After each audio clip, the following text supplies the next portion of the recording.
Today's Human Systems Notes, we're going to get physical in memory of Olivia Newton-John.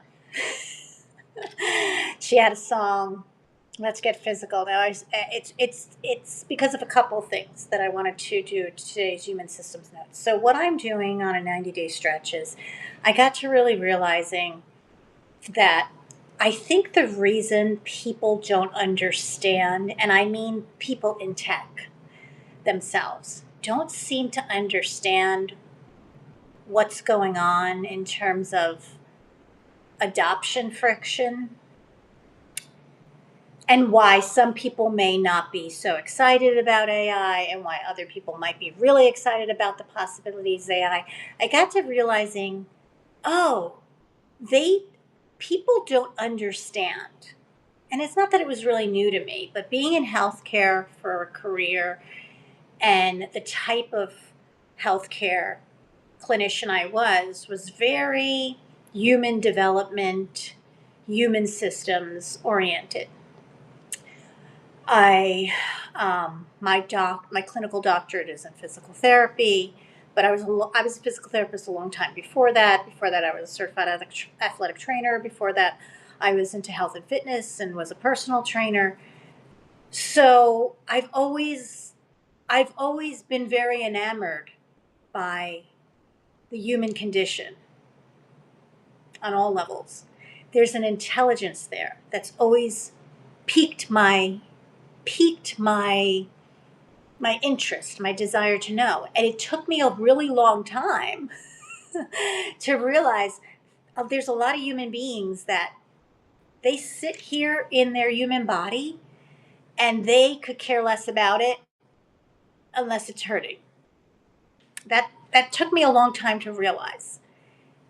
And my exposure early on in mind and body, one through my father's chronic pain and me witnessing young, before it was in the news exactly mind body work or anything, witnessing how he was trapped in an identity of pain that he then assumed and lived through more than anything anyone could physically find for him. And if he went to more and more doctors, somebody would find something to make a buck off of. Somebody would find something to treat, because guess what? All of us, have something that's not quote unquote normal, not necessarily expected. I don't know if it's still the stat, but when I was learning and in training in clinical, the statistic was 30% of people walking around with no complaints could walk into an MRI and we could find a disc herniation. But they don't have any complaints. So as long as we adapt and movement is how we adapt physically, we can pretty much work around because we have a natural intelligence. So I never quite could understand why human beings would have a body and yet be so disinterested in understanding it, until I started diving into working with people with pain as a physical therapist. I had started it by saying, well, we're just going to optimize the body, right? If somebody has a dysfunction or if somebody's in pain, we could just optimize ourselves. And that's sort of what got me into sports and fitness and wellness and athletic training to begin with, because I saw it as a bridge between the broken bodies and the ones working at the other side of the spectrum, which were optimized. So anytime something since then has come into my vernacular, into my world, into my syntax, into the conversations I was having that was saying optimization, I really wanted to understand. Did it want to optimize? Did it want to replace? Did it want to neutralize something? How was this optimization being sold? Very, very early on, how it was being sold. And I guess that's why I got into the AI conversation quite earlier than my peers. Not because I was like, ooh, how could I use this technology to make money? But it was because they were talking about intelligence. And if anyone can remember, the original cell was very much We're going to revolutionize healthcare. And then they dropped that. They dropped that like a hot potato. I found that really interesting. And they moved a lot into marketing. And that's when I got into data analytics with my marketing background from being an entrepreneur, and got into wanting to know how were they training these large language models, because I understood human systems. I understood, I could see the parallel, and also I think in a very system wide and critical, so I can top down and bottom up think. That's my gift. That's my gift from God in my human design. So I could see how they were modeling, and I understood language in the human brain, and I understood that they were creating a large language model to compute things. And I understood computation was kind of a binary, this or that. Like, it was all coming back to me. I was finally using that integrative math too.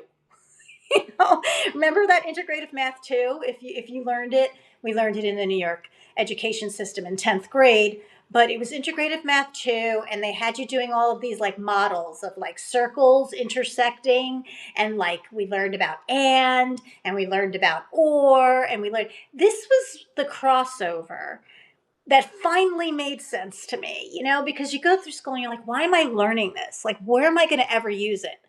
By golly, it's called critical thinking. If they would just have explained math as critical thinking, so many people in that classroom with me at 15, 14, 15 years old would have had some clue why the hell we were integrated too. Because we needed to understand the language of mathematics before we can go into something which was integrated three, such as geometry, which was all about nonverbal symbols, forces, vectors, things that were known to us, but not always understood by us because they didn't have a structure yet. Like we had to create the structure. We had to create the mathematical models to explain vectors and physics and forces of nature. This was extremely interesting to me, but not until years later. Not until years later when I learned yoga and, and self-realization, and could hold the inanimate, the non-mechanical, the non-physical, the non-material in some sort of organization by my what? By my human intelligence. And I got there through physical body intelligence, through the physical body intelligence. I very much was a kinetic learner.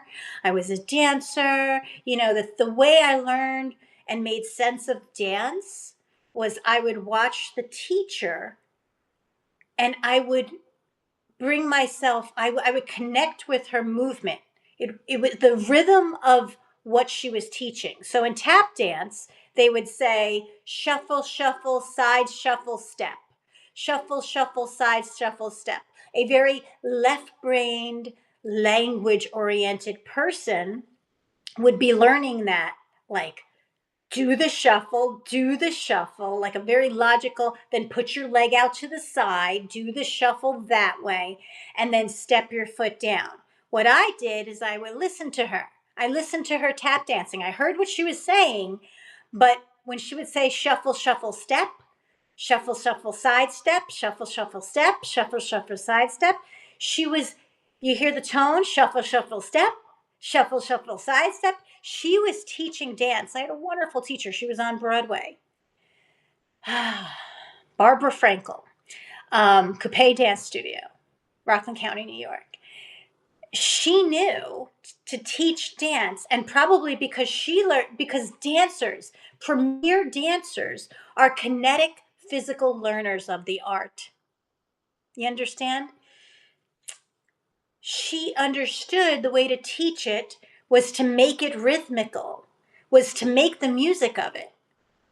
And for the body, and if she's teaching children dance, if she's teaching younger people dance, less physically developed bodies, to embody the rhythm, the tone, then they could then, she understood the human body had the capacity, our human systems, healthy enough, had the capacity to convert that without anybody telling us how to analytically analyze that, how to break it down into forward movement physics vectors that then turned into side vectors. I mean, I could teach dance like that, but that's not the way you really become a prima ballerina. You understand? You had to feel the dance.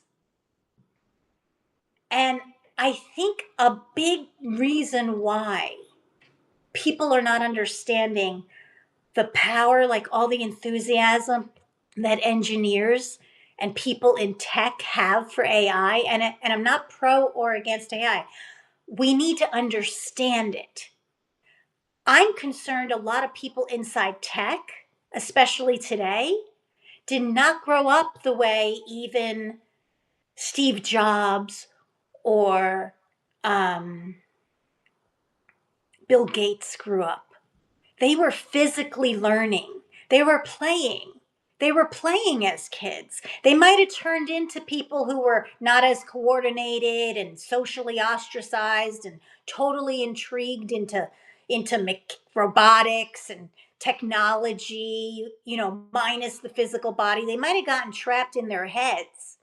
But I guarantee you the reason they reverted to that was because when they were kids or somewhere along the line, their physical intelligence was stunted. I guarantee it. I guarantee it. Because if not, they would have tried to create compute to make sense in the complexity of the human design instead of tried to reduce compute to such a fraction of the human design. And they would have then inspired the creation of motor learning to be really against the human design motor learning. Because the human design motor learning is motoric, is based in movement, is based in our physical layer of intelligence. I wish I could have a conversation with Bill Gates. Maybe one day he'll have a conversation with me where I can ask him where he got disconnected with his body,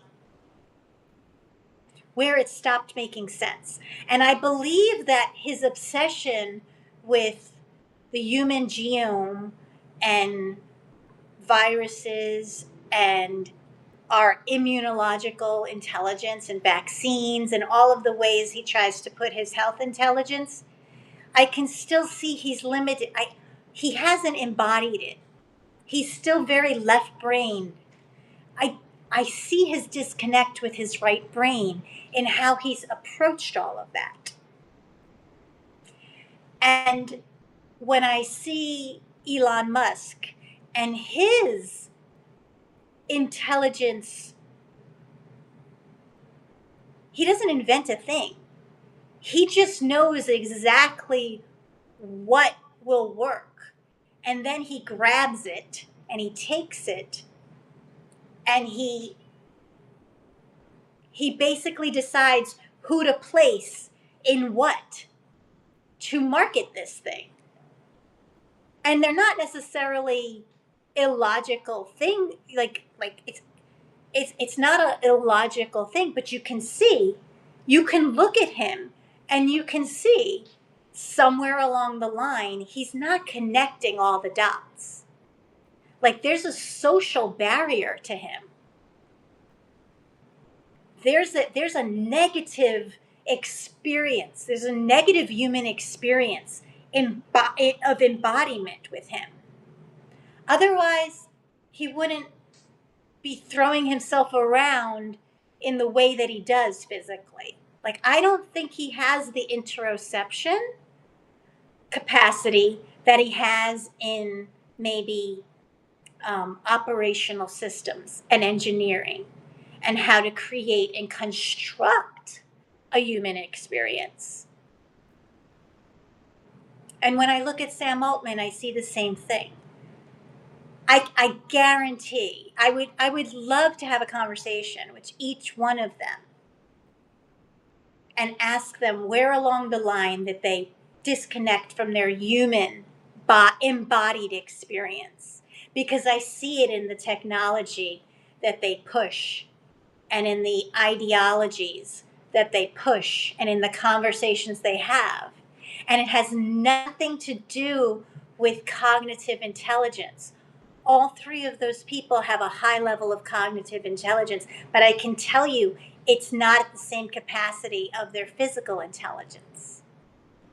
There is something children lose when we don't let them play, when we really organize and structure their play, because we have some left brain analytical cognitive intelligence and knowledge base about how that should work, because it worked that way in an experiment in a sterilized environment to study one or two variables at play.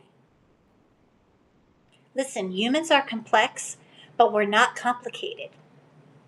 Humans are complex, but we're not complicated. The systems we create because we fail to invest in human intelligence before we give up on it and decide, let's just be cyborgs and deal with the things we understand already, and digitize and externalize and hand over our critical thinking because it's easier.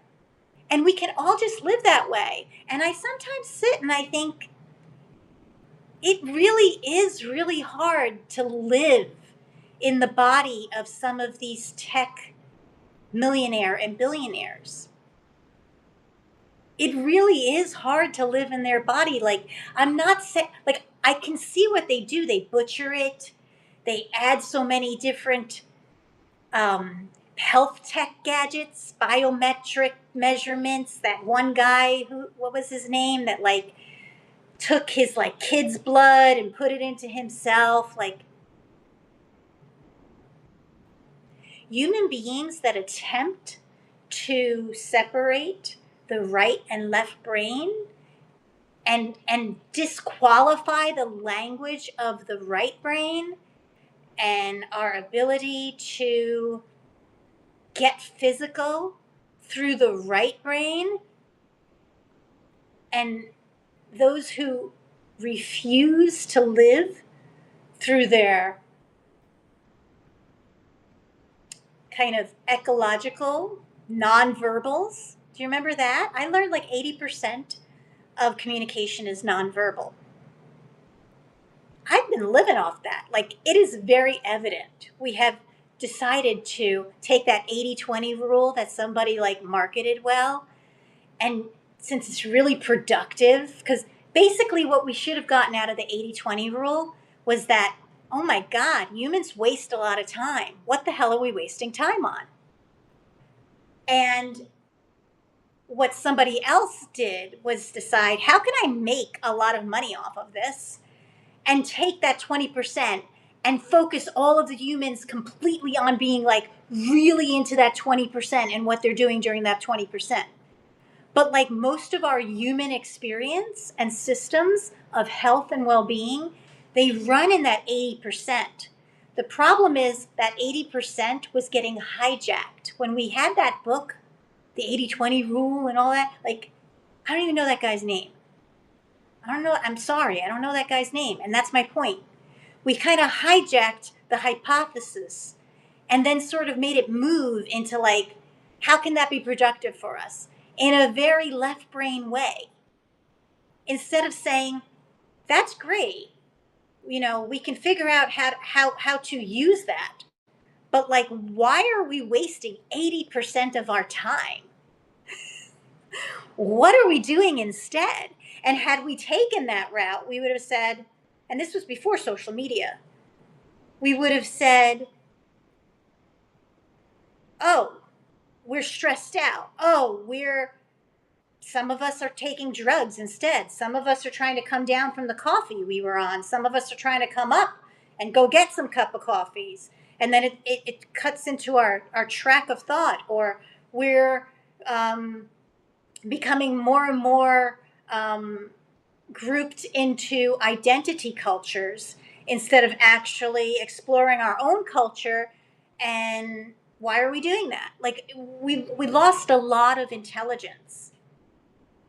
And how does that relate to our physical bodies? Well, when we're sitting there having to be so productive in a certain way, and being productive and production in the industrial complex have been made to be analogies and similes and all of this relationship with what?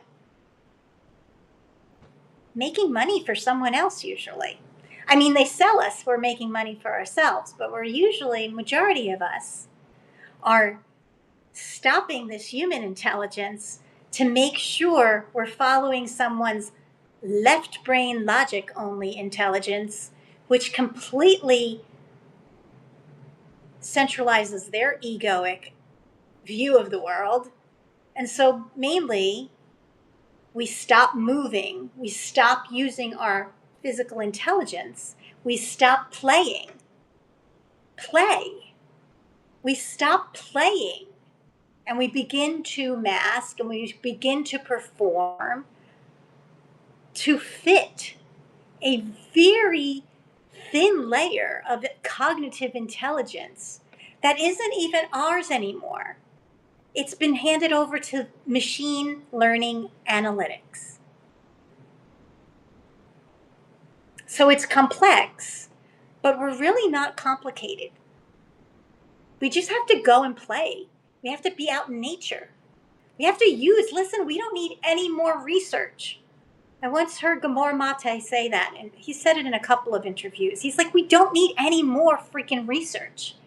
We're ignoring 80% of that research because it doesn't fit into like what we don't want to know that.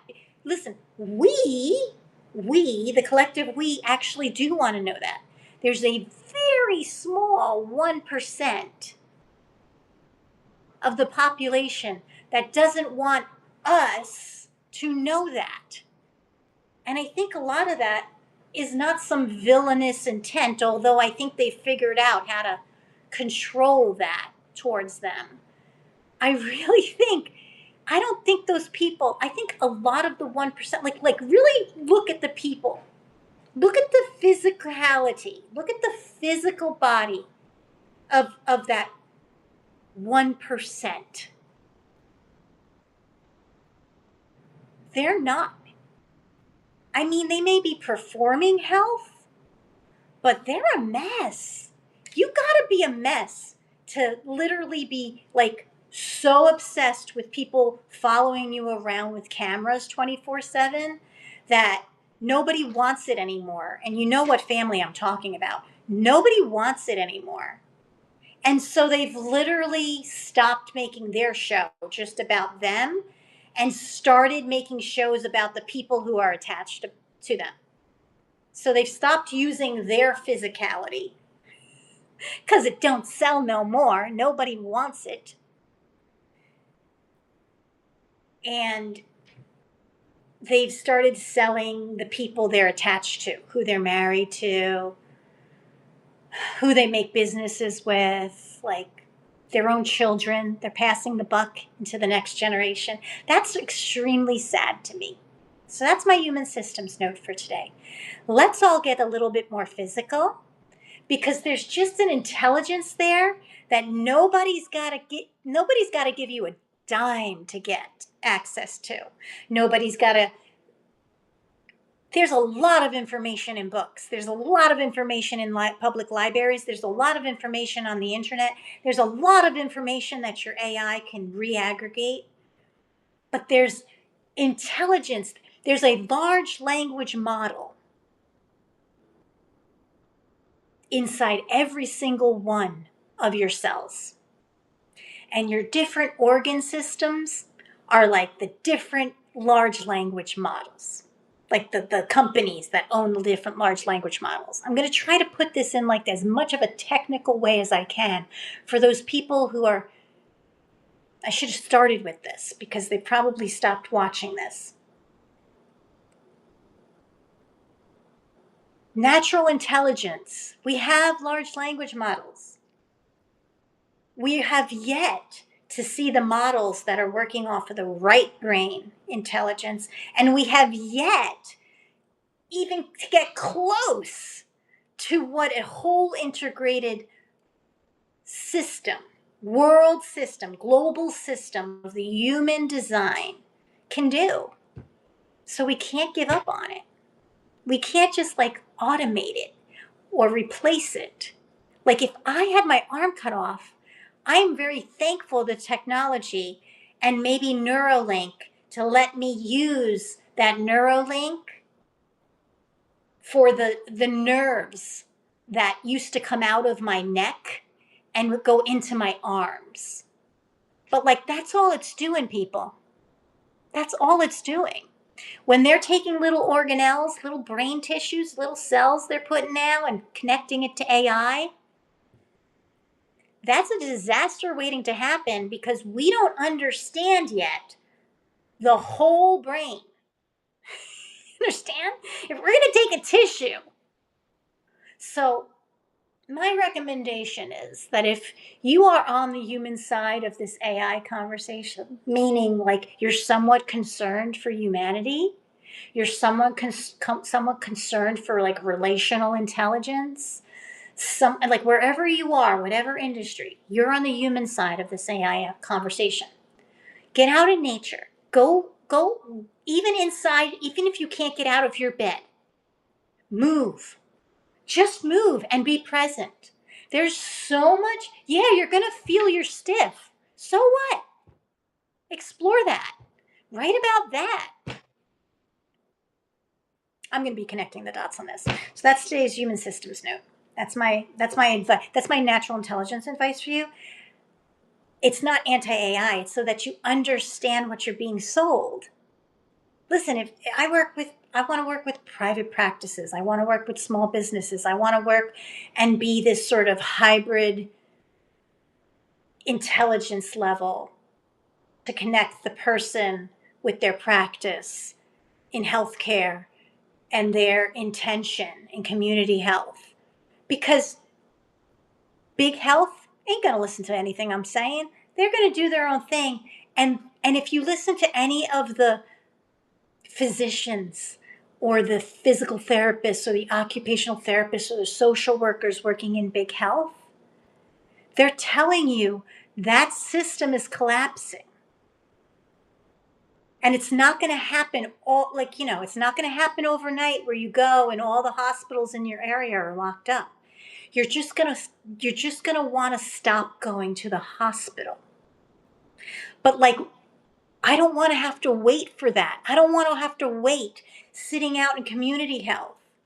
Sitting out with social determinants of health as being part of that, with the social workers and the public health policy makers and the civic activists and everyone who kind of enables community well-being. I don't want to be waiting for the surge of people who don't have a hospital to go to anymore, who don't have physicians who are able to save their life. Because I can't do that out in community health. I can just help you understand how to live in this kind of crazy transitional era.